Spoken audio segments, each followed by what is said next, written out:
Keduanya berinisial SK dan MS. SK merupakan mantan bendahara pengeluaran Sekwan DPRD Kabupaten Sukabumi dan MS merupakan sekretaris di lingkungan DPRD Kabupaten Sukabumi periode 2014-2018. Menurut Kepala Kejaksaan Negeri Cibadak Kabupaten Sukabumi Bambang Yunianto mengatakan, keduanya ditetapkan sebagai tersangka pada 9 Desember 2021 dan ditahan terkait dugaan penyalahgunaan anggaran, pemeliharaan rutin atau berkala, mobil jabatan atau mobil operasional tahun 2015-2018 di lingkungan Sekretariat DPRD Kabupaten Sukabumi.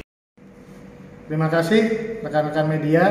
Jadi pada hari ini saya akan melakukan rilis tentang penahanan tersangka perkara dugaan penyalahgunaan anggaran pemeliharaan rutin atau berkala mobil jabatan atau operasional sejak tahun 2015 sampai dengan tahun 2018 di lingkungan Sekretariat DPRD Kabupaten Sukabumi, bahwa penyidik telah menetapkan Saudara SK dan Saudara MS sebagai tersangka pada hari Kamis tanggal 9 Desember 2021 yang lalu. Saudara SK merupakan mantan bendahara pengeluaran pada Sekretariat DPRD Kabupaten Sukabumi.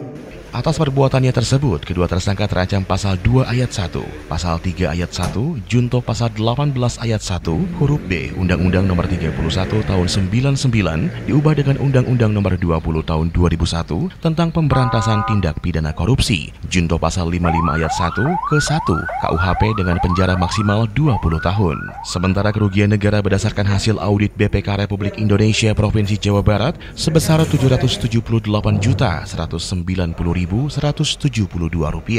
Kedua tersangka ditahan dan dititipkan di Lembaga Permasyarakatan Warung Kiara selama 20 hari ke depan.